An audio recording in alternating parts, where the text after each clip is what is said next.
നമസ്കാരം, എല്ലാവർക്കും നമ്മുടെ വിയറ്റ്നാം സീരീസിലെ മറ്റൊരു വീഡിയോയിലേക്ക് സ്വാഗതം. നമ്മളിപ്പോൾ വിയറ്റ്നാമിലെ ഹലോങ് ബേ എന്ന് പേരുള്ളൊരു സ്ഥലത്താണ് ഉള്ളത്. ഇവിടെ ഞങ്ങളൊരു ഫുൾ ഡേ ക്രൂസാണ് എടുത്തേക്കുന്നത്. ഏകദേശം 8 മണിക്കൂറോളം ഈ ക്രൂസിൽ പല പല ആക്ടിവിറ്റീസും ഇൻക്ലൂഡഡ് ആണ്. അതിൽ ആദ്യത്തെ ആക്ടിവിറ്റി ഇവിടെയുള്ള ഏറ്റവും വലിയൊരു കേവിലേക്കുള്ളൊരു വിസിറ്റായിരുന്നു. അത് ഞങ്ങൾ രാവിലെ ഫസ്റ്റ് ഹാഫിൽ തന്നെ തീർത്ത്. അടുത്തൊരു ആക്ടിവിറ്റിയിലേക്കാണ് നമ്മളിപ്പോൾ എത്തിക്കൊണ്ടിരിക്കുന്നത്. നേരെ കാണുന്ന ഈ മലയുടെ താഴത്തേക്കൂടെ ഉള്ളൊരു ഗുഹ മാതിരിയുള്ള സ്ഥലത്തേക്കൂടെ പോണതാണ് അടുത്ത പരിപാടി. ഇതുപോലെ തന്നെ കടലിലെ ലൈംസ്റ്റോൺ മലകളുള്ള തായ്ലൻഡിലും ഇതുപോലെയുള്ള ആക്ടിവിറ്റികളുണ്ട്. അതുപോലെ തന്നെയാണ് മലേഷ്യയിലെ പല സ്ഥലങ്ങളിലും. നമ്മുടെ ക്രൂസ് പിയറിലേക്ക് അടുത്തപ്പോൾ തന്നെ നമ്മുടെ കൂട്ടത്തിലുണ്ടായിരുന്ന ഗൈഡ് ഫ്രണ്ടിൽ തന്നെ നടന്ന് നേരെ വഞ്ചിയുടെ അടുത്തേക്ക് കൊണ്ടുപോകാണ് എല്ലാവരും. ടിക്കറ്റൊക്കെ നേരത്തെ എടുത്തിട്ടുണ്ടെന്നും എന്നെ വെറുതെ ഫോളോ ചെയ്താൽ മതി എന്നാണ് ഗൈഡ് പറഞ്ഞേക്കണത്.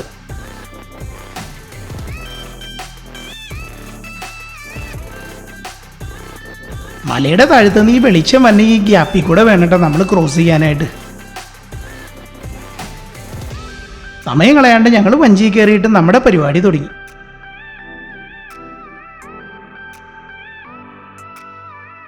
നമ്മുടെ ഈ വലത്തെ സൈഡിൽ കാണുന്ന ഇതേപോലത്തെ വഞ്ചികളിലാണ് കേട്ടോ ഈ ഒരു പരിപാടി. ഈ വഞ്ചി കൂടാണ്ട് കനോയിങ്ങിനുള്ള ഓപ്ഷനും കൂടി ഉണ്ട്. ഇവിടെ ഏകദേശം അരമണിക്കൂറാണ് സമയമുള്ളത്. പിന്നെ കനോയിങ്ങിനാണെന്നുണ്ടെങ്കിൽ ചെറിയൊരു പ്രാക്ടീസ് ഉണ്ടെങ്കിലാണ് നമുക്ക് അരമണിക്കൂറും കൊണ്ട് കറങ്ങി തിരിച്ചു വരാനും പറ്റുള്ളൂ. അതുകൊണ്ട് ഞങ്ങൾ പിന്നെ ഈ ഒരു വഞ്ചി തന്നെ ആവട്ടെ എന്ന് വിചാരിച്ച്. കുറേയധികം ആളുകൾ വഞ്ചിയിലും അതുപോലെ തന്നെ കനോയിലൊക്കെ ഇതിൻ്റെ അകത്തേക്ക് പോണത് നമുക്ക് ഇവിടെ നിന്ന് കഴിഞ്ഞാൽ കാണാം. ഇവിടെ ചെറിയൊരു രക്ഷാപ്രവർത്തനം നടന്നുകൊണ്ടിരിക്കുകയാണ്. വേറൊന്നുമല്ല, 2 പേര് കനോയായിട്ട് പോയിട്ട് വെള്ളത്തിൽ മറിഞ്ഞു വീണ്. 2 പേരും വഞ്ചിക്കാരൻ ചെന്നും കൊണ്ട് വലിച്ച് വഞ്ചി കയറ്റിക്കൊണ്ടിരിക്കുക. എല്ലാവരും ജാക്കറ്റൊക്കെ ഇട്ടിട്ടാണ് ഇവിടുത്തെ എല്ലാ പരിപാടികളും ചെയ്യിപ്പിക്കുന്നത്. അതുകൊണ്ട് കനോയിങ് ആണെന്നുണ്ടെങ്കിലും മറിഞ്ഞു വേണമെങ്കിൽ മുങ്ങിപ്പോകുന്നുള്ള പേടിയൊന്നും വേണ്ട.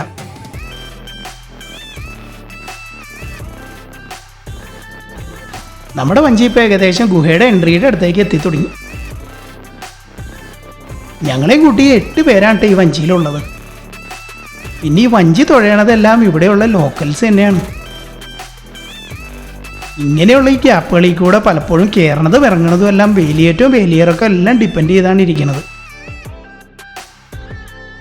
നന്നായിട്ട് വേലിയേറ്റമുള്ള സമയമാണെന്നുണ്ടെങ്കിൽ വെള്ളത്തിൻ്റെ ലെവൽ ഇവിടെ പൊങ്ങി നിൽക്കുകയും അതുപോലെ തന്നെ നമ്മുടെ തലയും ബോട്ടും എല്ലാം മേലിലിടിക്കാനായിട്ടുള്ള സാധ്യതയുണ്ട്. അങ്ങനെയുള്ള സമയമാണെന്നുണ്ടെങ്കിൽ പലപ്പോഴും ഇവർ ഇങ്ങനെയുള്ള ആക്ടിവിറ്റീസ് ഒഴിവാക്കും. ഞങ്ങൾക്ക് നേരത്തെ പലപ്പോഴായിട്ട് ഇങ്ങനെയുള്ള പണികൾ കിട്ടിയിട്ടുണ്ട്.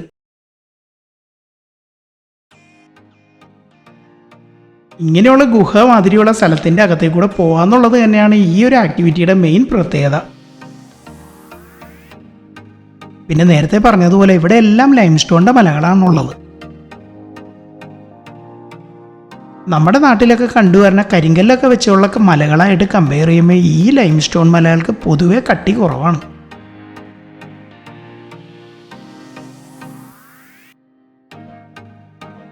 അതുകൊണ്ട് തന്നെ പലപ്പോഴായിട്ട് വേലിയേറ്റത്തിലും അതുപോലെ തന്നെ തിരയൊക്കെ അടിച്ചിട്ട് ഇതിൻ്റെ സൈഡൊക്കെ ദ്രവിച്ചിട്ടാണ് നമുക്ക് പലപ്പോഴും കാണാൻ പറ്റുള്ളൂ. ഇവിടെയും ഈ ഗുഹയുടെ അകത്തേക്ക് നമ്മൾ കയറുമ്പോൾ നൂറ്റാണ്ടുകളായിട്ട് വെള്ളം അടിച്ചടിച്ചടിച്ചടിച്ച് ഉണ്ടായേക്കുന്ന രൂപങ്ങളാണ് നമ്മൾ ഈ കാണുന്നതെല്ലാം. പല സ്ഥലത്തും ഇത് പവിഴപ്പുറ്റിൻ്റെയൊക്കെ അറ്റം മാതിരി കൂർത്തുമാണ് ഇരിക്കുന്നത്.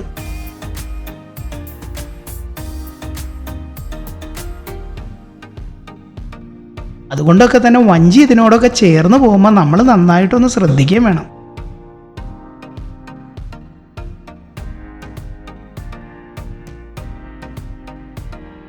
നമ്മളെ സംബന്ധിച്ചിടത്തോളം ഇങ്ങനത്തെ എക്സ്പീരിയൻസുകളൊന്നും നമ്മുടെ നാട്ടിലില്ലാത്ത കാരണം നമുക്ക് ശരിക്കും ഇതൊരു പുതുമയാണ്.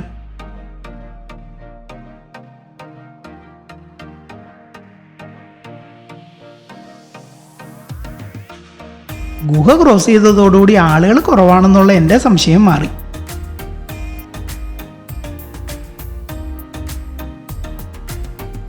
കുറേ അധികം ടൂറിസ്റ്റുകളാണ് ഈ ഗുഹയുടെ ഇപ്പുറത്തെ സൈഡിലുള്ളത്.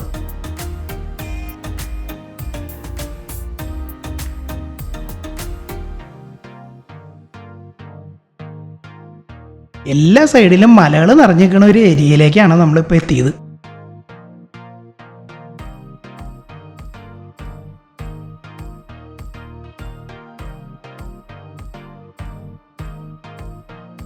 ഇവിടെ എല്ലാവരും വേറൊരു കാഴ്ചയിൽ മുഴുകിയേക്കാണ്. അതിൻ്റെ അടുത്തേക്കാണ് നമ്മുടെ ചേച്ചിയും വഞ്ചി തുഴയണത്. ഇതിൻ്റെ അകത്ത് എല്ലാവരുടെയും കാഴ്ചവസ്തുവായിട്ട് ദേ ഇരിക്കുന്ന ഒരു കുരങ്ങ്.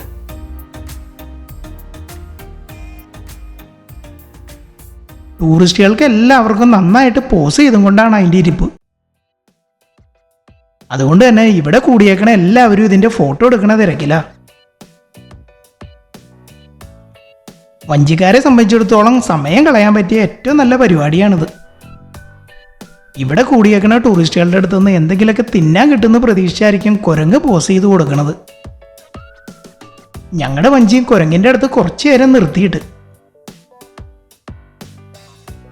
ഇപ്പം നമ്മുടെ വഞ്ചിക്കാരി ചേച്ചി വീണ്ടും വഞ്ചി തുഴഞ്ഞു തുടങ്ങി. ഇതിൻ്റെ അകത്തേക്കൂടെ വെറുതെ ഒരു റൗണ്ട് കറങ്ങി കഴിഞ്ഞ് കഴിഞ്ഞിട്ട് വീണ്ടും പുറത്തേക്ക് പോകും.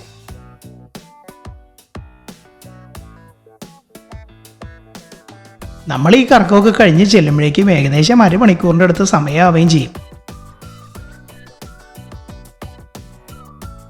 കുറേ അധികം ആളുകൾ ഇവിടെ കയാക്കിങ്ങും ചെയ്യണ്ട കേട്ടോ.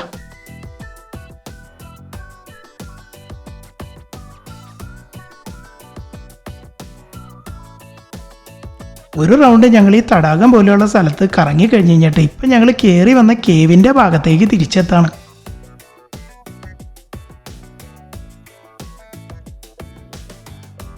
നമ്മൾ ഈ കേവിൻ്റെ അടുത്തേക്ക് എത്തിയപ്പോഴേക്കും വഞ്ചികളുടെ അത്യാവശ്യം നല്ല തിരക്കായിട്ടുണ്ട്. കുറച്ചധികം വഞ്ചികളും കയാക്കുകളുമാണ് ഇതിൻ്റെ അകത്തുനിന്ന് പുറത്തേക്ക് ഇറങ്ങിക്കൊണ്ടിരിക്കുന്നത്. നേരെ അപ്പുറത്തറ്റത്ത് കയാക്കുകളും വഞ്ചികളും ഇതിൻ്റെ അകത്തേക്ക് കയറാനായിട്ടും വെയിറ്റ് ചെയ്യുന്നുണ്ട്.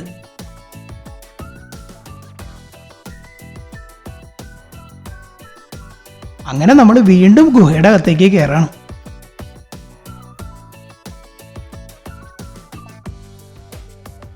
ഈ തിരക്കൊഴിച്ച് കഴിഞ്ഞ് കഴിഞ്ഞാൽ നേരത്തെ നമ്മളിങ്ങോട്ട് കയറിയപ്പോഴുള്ള കാഴ്ചകൾ തന്നെയാണ് ഇപ്പോഴും ഉള്ളൂ. ഇന്ന് അത്യാവശ്യം നന്നായിട്ട് മഴക്കാരൊക്കെ ഉള്ള കാരണം പുറത്തും കാര്യമായിട്ടുള്ള വെയിലൊന്നുമില്ല.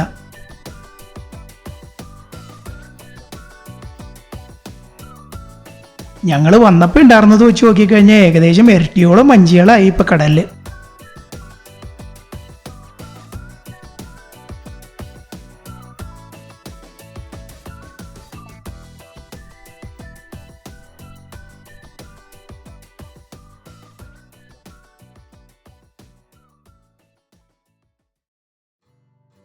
അങ്ങനെ ഞങ്ങൾ ഏകദേശം അരമണിക്കൂറോളം ഈ വഞ്ചിയിൽ ഒരു കറക്കം കറങ്ങി കഴിഞ്ഞ് കഴിഞ്ഞിട്ട് തിരിച്ച് പ്ലാറ്റ്ഫോമിൻ്റെ അടുത്തേക്ക് എത്തി.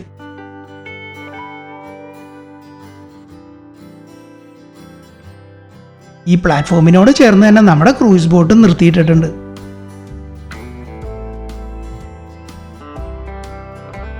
ഇനി നേരെ ചെന്ന് ക്രൂയിസ് ബോട്ടിൽ കയറി അടുത്ത അട്രാക്ഷൻ്റെ അടുത്തേക്ക് പോവാം.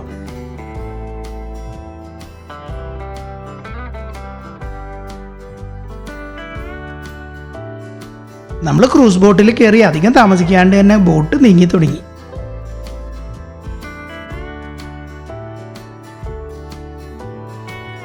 ഈ നേരെ ഫ്രണ്ടിൽ കാണുന്ന മലയുടെ അടുത്തേക്കാണ് ഇനി ബോട്ട് എടുക്കുന്നത്.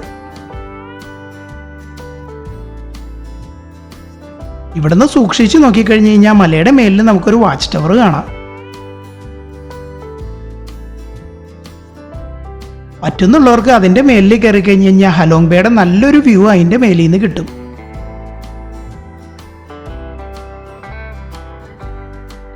അല്ലാത്തവർക്ക് ഈ മലയുടെ താഴത്തൊരു ബീച്ചുണ്ട്, അവിടെ സമയം കളയാം. കുറേയധികം ക്രൂസ് ബോട്ടുകളാണ് കേട്ടോ ഈ വ്യൂ പോയിൻ്റുള്ള ഈ ഐലൻഡിലേക്ക് അടുപ്പിച്ചേക്കണത്.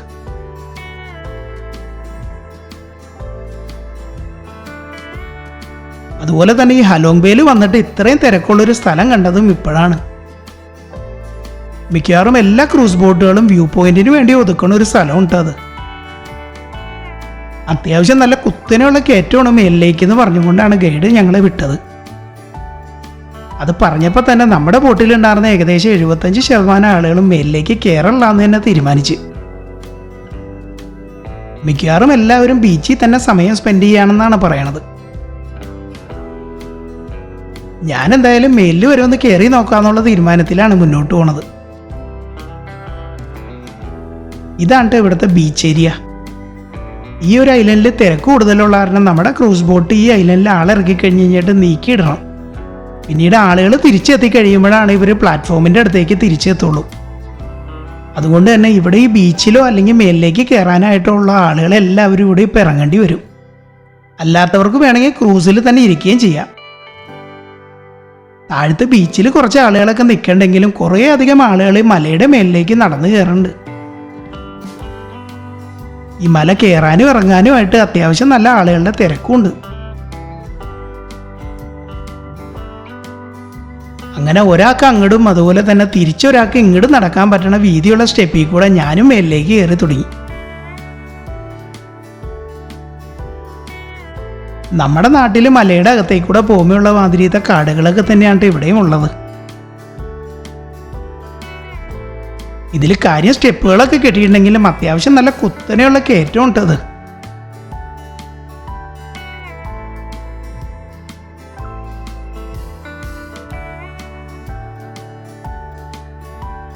അങ്ങനെ കുറച്ച് സ്റ്റെപ്പുകൾ കയറി കഴിഞ്ഞ് കഴിയുമ്പോഴേക്കും ഞങ്ങൾ ഇതിൻ്റെ നടുക്കുള്ളൊരു വ്യൂ പോയിന്റിലേക്ക് എത്തി. ഈ ഒരു ലെവൽ വരെ കയറി ഇവിടെ നിന്നുള്ള വ്യൂവും കണ്ട് ഫോട്ടോകളൊക്കെ എടുത്തുകൊണ്ടുപോകണം കുറേയധികം ടൂറിസ്റ്റുകളെ നമുക്ക് കാണാം ഇവിടെ. വയ്യാത്തവർക്കൊക്കെ ഇവിടം വരെ കയറി കഴിയുമ്പോഴായിരിക്കും ഇതിൻ്റെ ബുദ്ധിമുട്ട് മനസ്സിലാവണത്. അതുകൊണ്ടായിരിക്കും പലരും ഇവിടെ വെച്ച് നിർത്തി താഴത്തേക്ക് പോണതും. ഹാർട്ടിൻ്റെയും അതുപോലെ തന്നെ പ്രഷറിൻ്റെയൊക്കെ പ്രശ്നങ്ങളുള്ള ആളുകൾ ഒരിക്കലും ഈ മല കയറരുതെന്ന് ഗൈഡ് താഴ്ത്തുനിന്ന് തന്നെ പറഞ്ഞിരുന്നു. ഇത്രയും കുത്തനെയുള്ള കയറ്റം കണ്ടു കഴിഞ്ഞ് കഴിഞ്ഞപ്പോഴാണ് ഞാൻ നേരത്തെ ഗൈഡ് പറഞ്ഞ കാര്യങ്ങൾ ഓർത്തത്. അങ്ങനെ ഞാൻ നടന്ന് ഏറ്റവും മേലിലുള്ള വ്യൂയിങ് പോയിന്റിലേക്ക് എത്തി. എന്നെപ്പോലെ തന്നെ മേലിലെത്തി മിക്കവാറും എല്ലാവരും വേർത്ത് കുളിച്ച് നിൽക്കുകയാണ്. മഴയുടെ കാലാവസ്ഥ നിൽക്കണ കാരണമാണ് ഇത്ര കുറച്ച് വേർത്തേക്കണത്. ഇതിൻ്റെ മേലിൽ നമ്മൾ സാധാരണ കാണാറുള്ള പഗോഡയുടെയൊക്കെ സ്റ്റൈലിലാണ് ഇവരൊരു ഷെഡ് കെട്ടിയേക്കണത്. ഓടും കൊണ്ടുള്ള മേൽക്കൂരയും അതുപോലെ തന്നെ ഏകദേശം റൗണ്ട് പോലത്തെ ഒരു ഷേപ്പുമാണിത്. ഇവിടുന്ന് 360 ഡിഗ്രിയിൽ കറങ്ങി നോക്കിക്കഴിഞ്ഞ് കഴിഞ്ഞാലും ഹലോങ് ബേയുടെ പല പല വ്യൂ ആണ് നമുക്ക് കിട്ടണേ. കയറി വന്ന ടൂറിസ്റ്റുകളെല്ലാം പല സ്ഥലങ്ങളിൽ പോയിട്ട് ഹലോങ് ബേയുടെ ഫോട്ടോ എടുക്കുന്ന തിരക്കിലാണ്. ഇവിടെ നിന്നുള്ള വ്യൂ കണ്ടിട്ട് നമ്മൾ ഗൂഗിളിൽ ഹലോങ് ബേ എന്ന് പറഞ്ഞ് സെർച്ച് ചെയ്യുമ്പോൾ കിട്ടുന്ന പടങ്ങൾ പലതും ഇവിടെ നിന്ന് എടുത്തതാണെന്നാണ് തോന്നുന്നത്. ഹലോങ് ബേയുടെ ഇത്രയും നേരം കണ്ടതിൽ വെച്ച് ഏറ്റവും ഭംഗിയുള്ള വ്യൂ ഇവിടെ നിന്നാണ് കേട്ടോ. അറ്റത്തായിട്ട് കുറേയധികം ലൈം സ്റ്റോൺ മലകളും അതിൻ്റെയൊക്കെ ഇടയിലായിട്ട് കുറേയധികം ക്രൂസ് ബോട്ടുകളും നമുക്ക് ഇവിടെ നിന്ന് കഴിഞ്ഞാൽ കാണാം.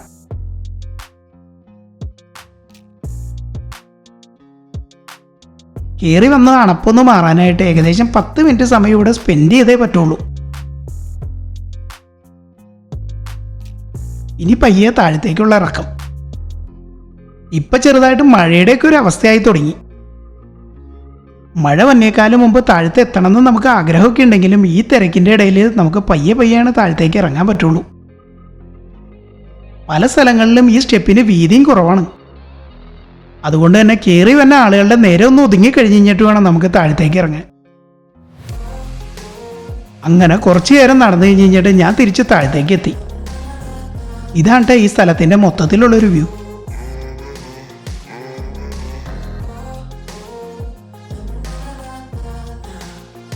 ക്രൂസ് ബോട്ടുകൾ ഈ ഒരു പ്ലാറ്റ്ഫോമിൽ ആളെ ഇറക്കി കഴിഞ്ഞ് കഴിഞ്ഞിട്ട് കുറച്ചു നേരം നീക്കി മാറ്റിയിടും.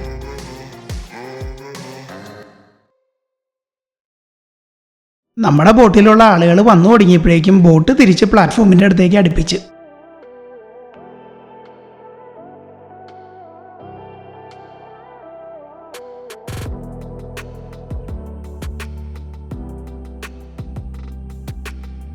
അങ്ങനെ ഞങ്ങൾ തിരിച്ച് ബോട്ടിൽ കയറി വീണ്ടും യാത്ര തുടങ്ങി. സമയം ഇപ്പം ഏകദേശം വൈകുന്നേരമൊക്കെ ആയിട്ടുണ്ട് കേട്ടോ. ഇനി നമ്മൾ നേരെ ഹലോങ് എന്ന് പറഞ്ഞ സിറ്റിയിലേക്കാണ് തിരിച്ചു പോണത്. ഇപ്പം ആകാശത്ത് കാർമേഘമൊക്കെ കൂടി ഏത് നിമിഷവും മഴ പെയ്യുന്നുള്ളൊരവസ്ഥയിലേക്ക് എത്തിയിട്ടുണ്ട്.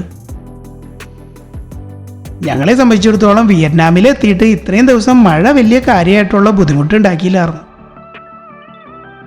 കെയിനും വൈഫും കൂടെ പുറത്ത് കാഴ്ചകൾ കണ്ടുകൊണ്ടിരിക്കുകയാണ്.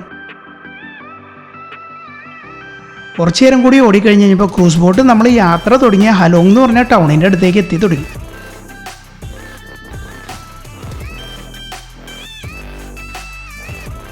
ആ നേരെ കാണുന്നതാണ് കേട്ടോ ഹലോങ് എന്ന് പറഞ്ഞ നഗരം.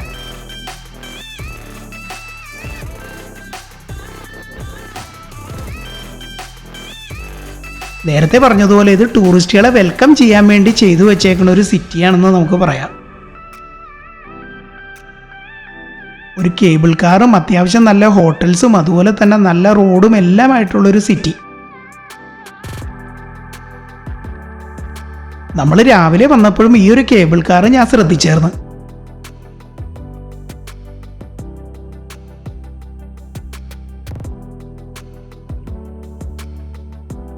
ഞങ്ങൾ തിരിച്ച് ബോട്ട് പിയറിലെത്തി. ഇപ്പം ഹനോയിലേക്ക് തിരിച്ചുള്ള യാത്രയിലാണ് കേട്ടോ. നമ്മുടെ ക്രൂസ് ബോട്ട് പിയറിലേക്ക് എത്തിയപ്പോൾ അത്യാവശ്യം നന്നായിട്ട് കാറ്റും അതുപോലെ തന്നെ മഴയും ഉണ്ടായിരുന്നു. അതുകൊണ്ട് തന്നെ ആ സമയത്ത് എനിക്ക് വീഡിയോ ഒന്നും എടുക്കാൻ പറ്റിയില്ലായിരുന്നു. ഇവിടെ നിന്ന് ഏകദേശം 2 മണിക്കൂർ യാത്രയുണ്ട് ഇനി ഹനോയിലേക്ക്. ചെറിയൊരു മയക്കമൊക്കെ കഴിഞ്ഞപ്പോഴേക്കും ഞങ്ങൾ ഏകദേശം ഹനോയ് സിറ്റിയിലേക്ക് എത്തി. ഇന്നത്തെ ഡിന്നർ ഞങ്ങൾ മക്ഡൊണാൾഡ്സിൽ നിന്നാണ് കഴിക്കാൻ തീരുമാനിച്ചേക്കുന്നത്. അതുകൊണ്ട് തന്നെ ഞങ്ങളെ മക്ഡൊണാൾഡ്സിൻ്റെ ഫ്രണ്ടിൽ ഡ്രോപ്പ് ചെയ്താൽ മതിയെന്ന് ക്യാബ് ഡ്രൈവറുടെ അടുത്തും പറഞ്ഞായിരുന്നു. നാളെ യാത്രയുള്ള കാരണം കാര്യമായിട്ടുള്ള കറക്കമൊന്നുമില്ലാണ്ട് ഞങ്ങൾ തിരിച്ച് ഹോട്ടലിൻ്റെ അടുത്തേക്ക് എത്തി. ഇതാണ് രാവിലെ നമ്മുടെ ഹോട്ടലിൽ നിന്നുള്ള വ്യൂ.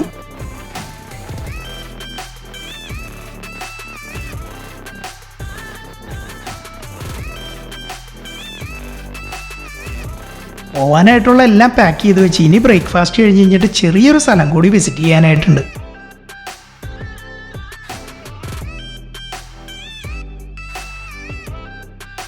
ഹോച്ചിമിൻ മുസോളിയത്തിലേക്കാണ് നമ്മളിപ്പോൾ പോണത്. ഈ മുസോളിയത്തിലാണ് ഹോച്ചിമിൻ്റെ ബോഡി എംബാം ചെയ്ത് വെച്ചേക്കുന്നത്.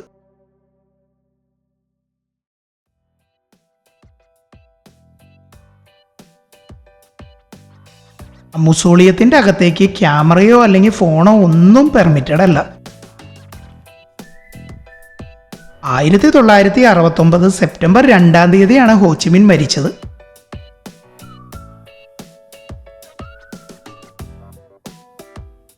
അതുപോലെ തന്നെ വിയറ്റ്നാമിൻ്റെ സ്വാതന്ത്ര്യത്തിന് വേണ്ടി പൊരുതിയ ഏറ്റവും പ്രധാനപ്പെട്ട ഒരു നേതാവായിരുന്നു കേട്ടോ ഹോച്ചിമിൻ. ഹോച്ചിമിൻ സിറ്റിക്ക് എന്തുകൊണ്ട് ആ പേര് കിട്ടിയെന്നുള്ള കാര്യം ഇപ്പോൾ മനസ്സിലായില്ലേ?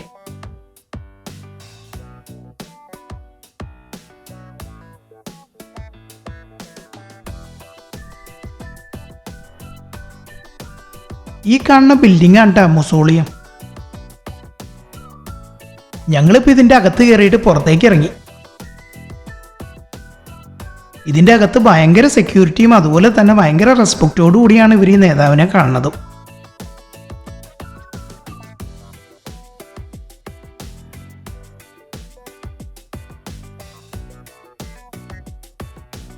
ഇതിനോട് ചേർന്ന് തന്നെ പ്രസിഡൻഷ്യൽ പാലസ് ഒക്കെ ഉണ്ടെങ്കിലും സമയം കുറവുള്ള കാരണം ഞങ്ങൾ അതിലേക്കൊന്നും പോയില്ല. ഇനി ഞങ്ങൾക്ക് നേരെ ഹോട്ടലിലേക്ക് ചെന്ന് അവിടെ നിന്ന് ലഗേജ് കൊടുത്തുകൊണ്ട് എയർപോർട്ടിലേക്ക് പോകണം. സോവിനിയർ ഷോപ്പുകളും അമ്പലങ്ങളൊക്കെ ഉള്ളൊരു വഴി കൂടെ നടന്നിട്ട് വേണം ഞങ്ങൾക്ക് മെയിൻ റോഡിലേക്ക് എത്താൻ.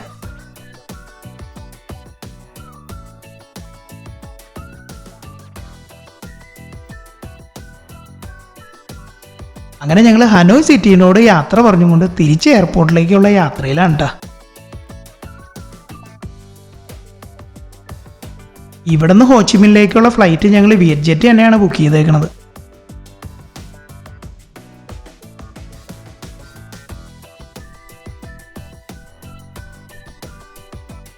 ഹനോയും ഹോച്ചിമിനും കണക്ട് ചെയ്തുകൊണ്ട് കുറേയധികം ഫ്ലൈറ്റുകൾ വിയറ്റ് ജെറ്റ് ഓപ്പറേറ്റ് ചെയ്യുന്നുണ്ട്.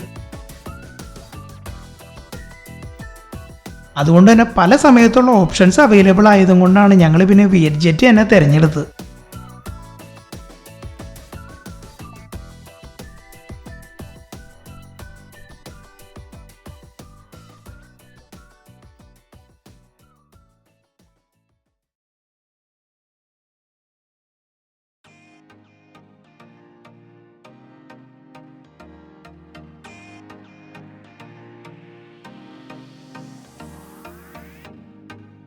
കുറച്ചു നേരം ഫ്ലൈ ചെയ്ത് കഴിഞ്ഞിട്ട് ഞങ്ങൾ വീണ്ടും ദേ ഹോച്ചിമിൻ സിറ്റിയുടെ എയർപോർട്ടിലേക്ക് എത്തി തുടങ്ങി.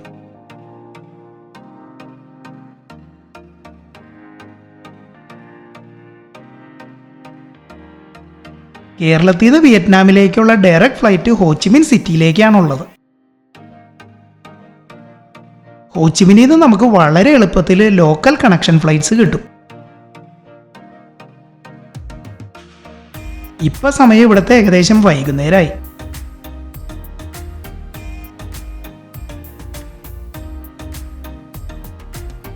ഇരുണ്ട് തുടങ്ങിയപ്പോഴേക്കും നമ്മുടെ കൊച്ചിയിലേക്കുള്ള ഫ്ലൈറ്റ് ഹോച്ചിമിൻ സിറ്റിയിൽ നിന്ന് ടേക്ക് ഓഫ് ചെയ്ത്. വലിയ തെറ്റില്ലാത്തൊരു കറക്കം കഴിഞ്ഞ് കഴിഞ്ഞാണ് ഞങ്ങളിപ്പോൾ തിരിച്ച് നാട്ടിലേക്ക് തിരിക്കണത്.